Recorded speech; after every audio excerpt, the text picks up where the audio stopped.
영화음악 소개해주는 여자 영음소녀. 안녕하세요, 영음소녀 플레이입니다. 안녕하세요, 지유입니다. 2주 동안 잘 지냈어요? 네. 요즘 좀 정신없죠? 저는 다음 주에 공연이 있어서 그거 준비하느라 정신이 오락가락하고 있습니다. 정신줄 배터리 지금 2개에서 1개로 넘어가기 직전이에요. 걱정이에요, 지금. 플레이도 얼핏 보니까 뭐 준비하고 계시는 것 같더라고요. 네, 저도 현재 작업하는 영화가 2개나 있어서 2개나 있으세요? 네, 어제까지 1차로 좀 마무리를 해주느라 저 죽는 줄 알았어요. 이게 뭐 이제 일을 하시는 분들은 아시겠지만 선입금을 받으면 뽑아내야 돼요. 그렇죠. 돈을 먼저 받았으니까 열심히 뽑아내줘야 됩니다. 입금되면 더 예민해지는 것 같아요. 아유, 그쵸. 플레이가 지금 내년 봄이죠? 네. 전주국제영화제에 출품할 영화의 음악을 맡아서 하느라 플레이는 좀 바쁘실 테지만 영음소녀에는 오히려 잘 된 것 같아요. 네? 왜요? 영화음악 작업 과정을 생생하게 방송에서 들려주실 수 있으시잖아요. 또 이야기가 그렇게 시작되나요? 그렇죠. 영음소녀 오디오 클립 오늘의 주제는 그래서 영화음악이 뭔데? 입니다. 그래서 영화음악이 뭔데요? 영화음악이란 영화음악이죠. 저기요, 선생님 여기서 이러시면 안 됩니다.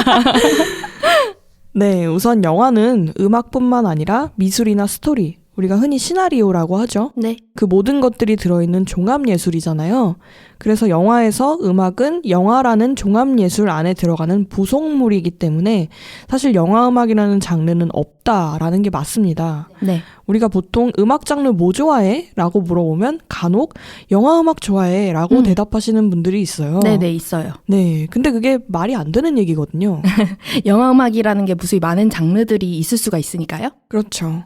아주 오래전에 1940년대만 하더라도 영화음악은 오페라의 형태를 표방하고 있었어요. 네. 악기 구성도 흔히 우리가 오케스트라라고 하는 악기들을 사용하다 보니까 영화음악 이꼴 클래식이라는 인식이 굳어져 버린 거죠. 그런데 현대 와서는 재즈, 락, 힙합, 댄스 등등 정말 많은 음악 장르들이 영화에 들어가기 시작해요. 혹시 그런 거 보신 적 있나요? 음원 사이트에 들어가 보면 차트에 장르별 카테고리가 있잖아요. 거기 보면 OST라는 그 카테고리가 있어요. 따로 있어요. 맞아요. 네. 그게 사실 장르는 아닌데 우리가 그냥 분류하기 편하라고 보기 편하려고 그렇게 해놓은 거잖아요. 그래서 결론은 음악 장르 뭐 좋아해? 라고 물어봤을 때 누가 주위에서 나는 영화음악 좋아해 라고 대답하면 야, 이 무식한 야. 이거 편집하셔야 되나요? 네, 삐 처리를 네, 라고 해주시면 되겠습니다. 우리 너무 초반부터 달리는 거 아닌가요? 너무 웃긴데요? 그러면 영화음악은 어떤 과정으로 작업을 하게 되는지 좀 설명을 해주세요. 네, 우선 영화를 작업을 할 때 음악이 언제쯤 이제 작업을 시작을 하냐면 흔히 영화는 3가지 단계로 나누어서 이제 작업을 한다고 보시면 돼요. 네. 첫 번째는 프리 프로덕션, 사전 제작 단계를 말하는데요. 이 단계에서는 주로 시나리오를 쓰거나 배우를 캐스팅하기도 하고 또 가장 중요한 돈이 중요하죠. 투자자 혹은 배급사를 찾기도 합니다. 네. 쉽게 말해서 촬영 시작하기 전에 준비 단계를 말해요. 그 다음에 이제 촬영이 들어가는데 촬영 단계를 프로덕션이라고 합니다. 이 프로덕션 단계에서는 오로지 촬영만 하고요. 네. 미술팀 같은 경우에는 촬영에 필요한 그런 소도구들을 미리 준비했다가 촬영 현장에서 바로바로 투입이 되고, 그다음에 현장에서 이제 동시 녹음을 하잖아요. 배우들이 말하는 대사라든지 그 외의 소리 같은 거, 그런 거를 좀 준비를 하는 편이고요. 그 다음 마지막 작업 단계가 포스트 프로덕션입니다. 이 후반 작업을 포스트 프로덕션이라고 하는데요. 이 부분에서는 주로 편집을 많이 해요. 네. 색보정이라든지 배우들 목소리가 잘 안 들린다 싶으면 후시 녹음이라고 하잖아요. 그리고 가장 중요한 음악이 이 부분에서 삽입이 됩니다. 네. 그런데 음악 감독한테 이 단계에서 바로 연락이 오지는 않고요. 물론 이제 현장에서 정말 급한 경우에 막바지 단계에서 그렇죠. 이거 빨리 좀 해주세요 하고 연락이 오는 경우도 있지만 대부분 규모가 큰 영화들 있잖아요. 예를 들어서 예산이라든지 투자받은 금액이 한 100억대 정도 되는 우리가 흔히 말하는 상업영화다 하면은 사전 제작 단계에서 먼저 연락이 와요.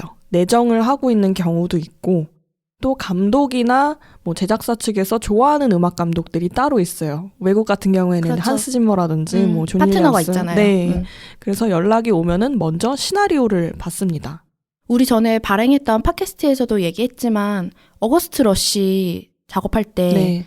2년 전부터 네, 미리 음악 작업을 컨택해서. 했잖아요. 네. 네. 스케일이 크니까 그랬겠죠. 그런 식으로 진행이 되고 이 시나리오가 오게 되면은 먼저 자세히 읽어봐야 돼요. 네. 왜냐하면 시나리오 안에 굉장히 많은 정보들이 담겨 있거든요. 그렇죠.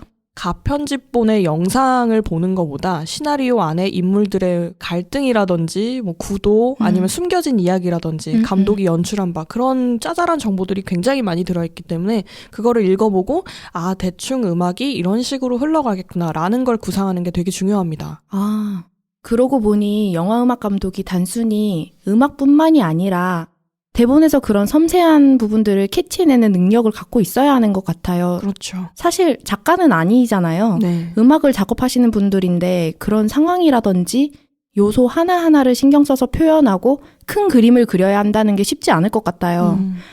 플레이 왠지 들어가면 안 되는 판에 입문하신 거 아닌가요? 저는 발을 빼도록.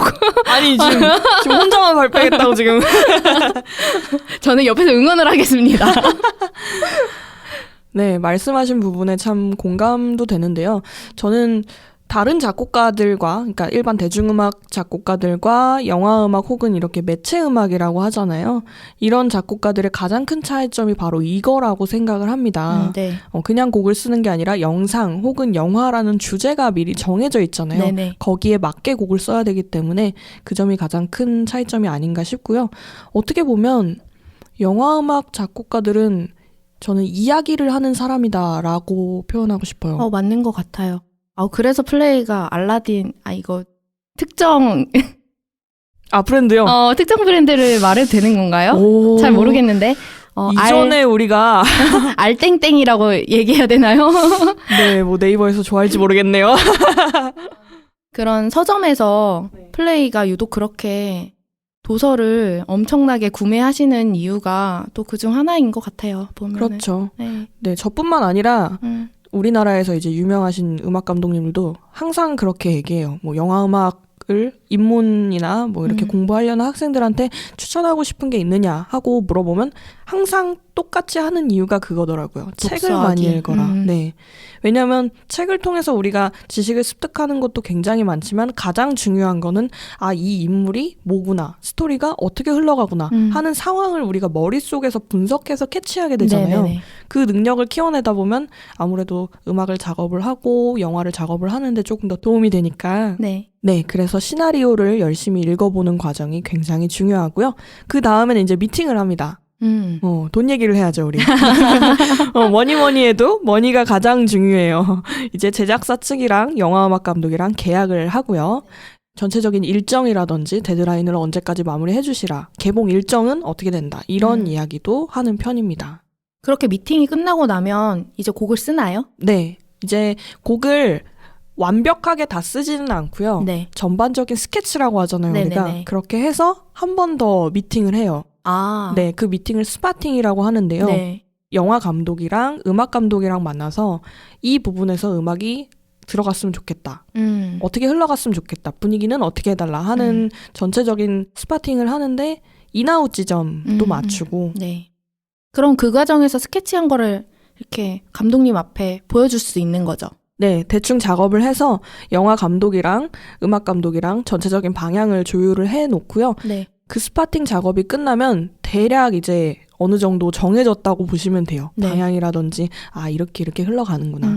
그래서 스파팅이 끝나고 나면 본격적인 녹음에 들어갑니다.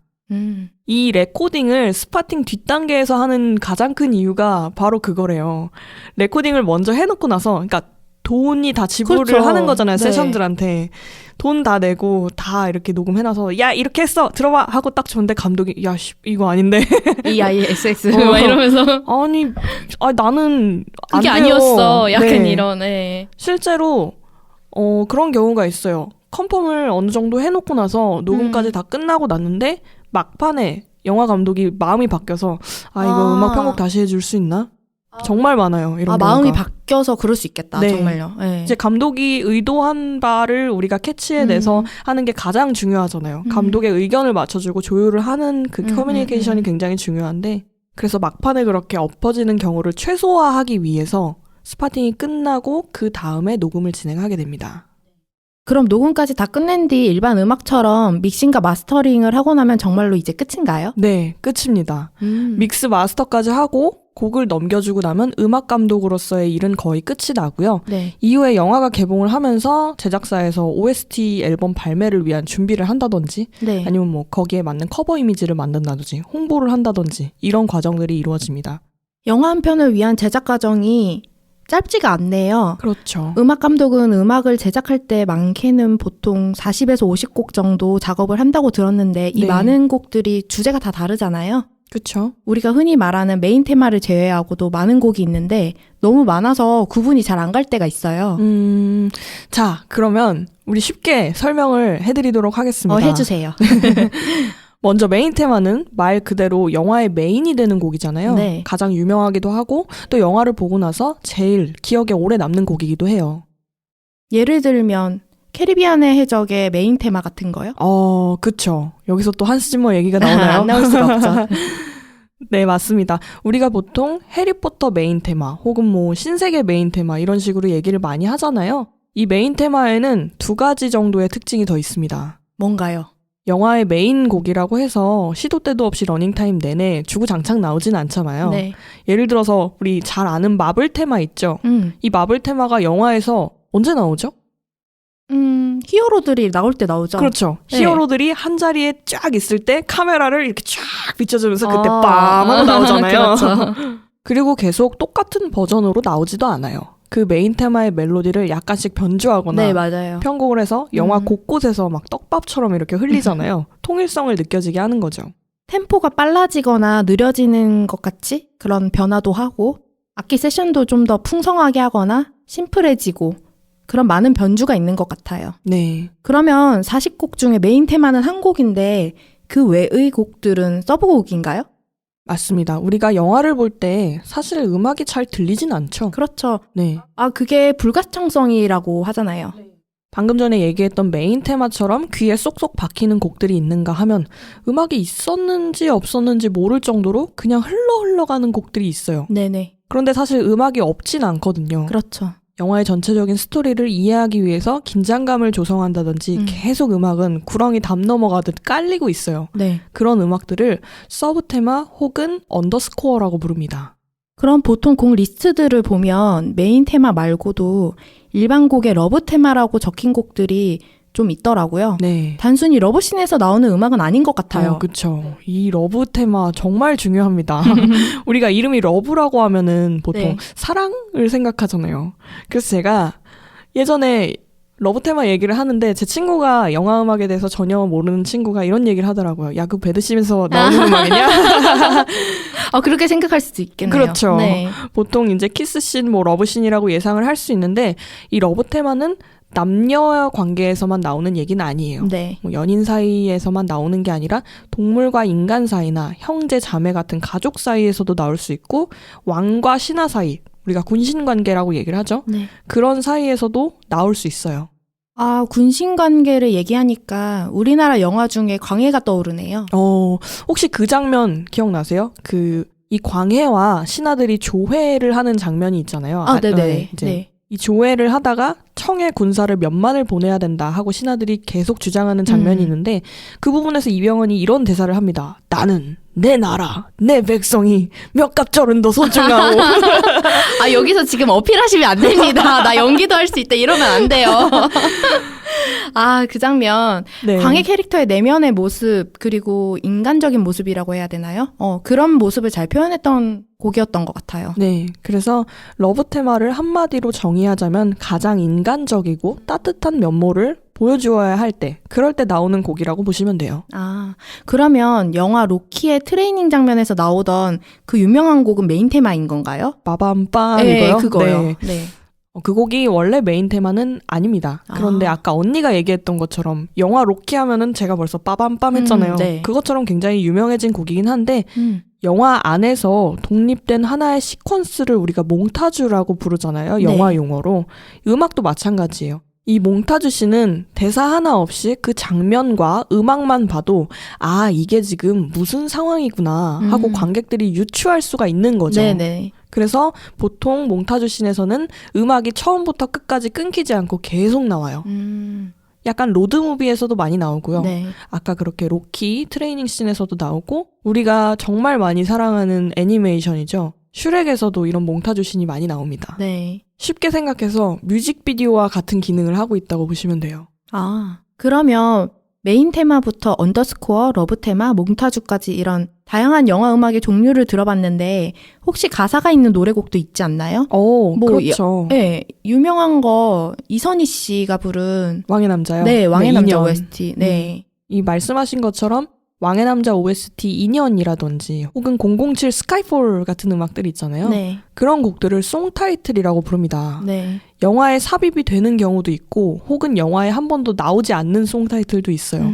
우리나라에서는 보통 영화의 홍보 목적으로 많이 이용을 하는데 아이돌 가수가 커버 뭐 이런 식으로 네. 해가지고 영상 먼저 띄워놓고 맞아요. 개봉 전에 이렇게 흥행성을 좀 유지하기 위해서 많이 작업을 하는데요. 마찬가지로 왕의 남자 OST도 검색해보면 유튜브에 이선희 씨 노래하는 게 굉장히 많이 떠요. 네. 그런데 왕의 남자 영화에서는 한 번도 나오지 않거든요. 맞아요. 네. 반면에 007 같은 경우에는 오프닝 시퀀스에서 처음부터 끝까지 그 곡을 다 들려주잖아요. 네. 이렇게 가사가 있는 곡들을 송타이틀이라고 하고 영화에 나오는 경우도 있고 나오지 않는 경우도 있습니다. 그러면 영화 속의 그런 카페나 길거리에서 들리는 음악들 네. 그런 거는 뭐라고 하죠? BGM이라고 합니다. 아. 우리 흔히들 브금이라고 하잖아요. 네, 그렇죠. 아주 적절한 예시를 언니가 들어줬는데 주인공이 카페 안에 가면은 카페에서 음악이 나오잖아요. 네. 그런데 그 음악은 영화의 주인공도 들을 수가 있고 관객인 우리들도 들을 수 있잖아요. 그런 음악을 내재 음악 혹은 다이제팅 뮤직이라고도 부르고요. 우리가 앞서 말했던 메인 테마, 서브 테마, 러브 테마 등등등은 영화를 보는 우리 관객들은 들을 수가 있지만 영화 안에 있는 주인공들은 들을 수가 없잖아요. 네. 그런 음악을 외재 음악이라고 합니다. 아, 그저 영화 음악이라고 한 테마로 묶어서 불렀던 음악들이 이렇게 많은 분류로 나뉘게 되고 각각 뚜렷한 특징을 갖고 있었네요. 네. 이렇게 알게 되어서 영화를 볼 때 조금 더 재밌게 찾아볼 수 있을 것 같아요. 이렇게 오늘 영화 음악의 작업 과정과 영화 음악에는 어떤 것들이 있는지 알아봤는데 다음 회차에서는 우리 어떤 얘기들을 할 거죠? 다음 회차에서는 우리 오디오 클립 청취자 여러분들을 모시고 과거로 시간 여행을 한번 떠나볼까 합니다. 아, 최초의 영화가 시작된 순간부터 언제부터 영화에 음악이 들어갔는지 네, 시간 여행을 한번 떠나볼 거예요. 아주 네, 재밌겠죠? 좋습니다. 네, 재밌을 것 같아요. 타임슬립이죠? 네. 네, 영음소녀 오디오 클립 오늘 여기서 마치도록 할 텐데 조금 아쉬우신가요? 저 정말 아쉬운데요.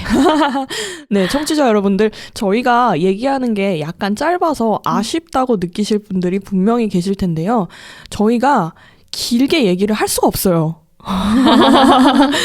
이게 사실은 이렇게 얘기를 하면서 예시 음악도 들려주고 해야 되는데 음악을 사용하는 게 저작권법에 분명히 위배가 되거든요. 기존에 저희가 팟빵에서 연재를 할 때도 음악 사용을 정말 최소화했었어요. 혹은 이 음악이 꼭 들어가야겠다 싶을 때는 직접 그 음악 감독님께 컨택을 해서 사용 허가를 받았었는데 지금 네이버 오디오 클립에 연재하는 건 아무래도 조금 문제가 있지 않나 싶어서 오디오 클립 연재되는 윗부분 밑에 보시면 해당 에피소드에 대한 설명이 있어요. 거기에 보면 저희가 링크를 첨부해놨습니다. 음악은 그쪽에서 들어보시면 될 것 같고요. 조금 더 긴 이야기들을 듣고 싶다 하시면 저희가 이전에 팟빵에 연재해놓은 에피소드를 들어보시면 될 것 같아요. 뭐 음악뿐만이 아니라 이야기들도 훨씬 더 재밌고 풍성한 내용들이 많죠. 엄청 많죠. 우리 만담꾼 장난 아닙니다. 그런 아쉬운 마음을 가지신 오디오 클립 청취자분들께서는 팟빵으로 지금 유도하신 건가요? 이 방송을 네이버가 굉장히 싫어할 것 같은데. 네, 오늘 여기서 마치도록 하겠습니다. 감사합니다. 수고 많았어요. 네.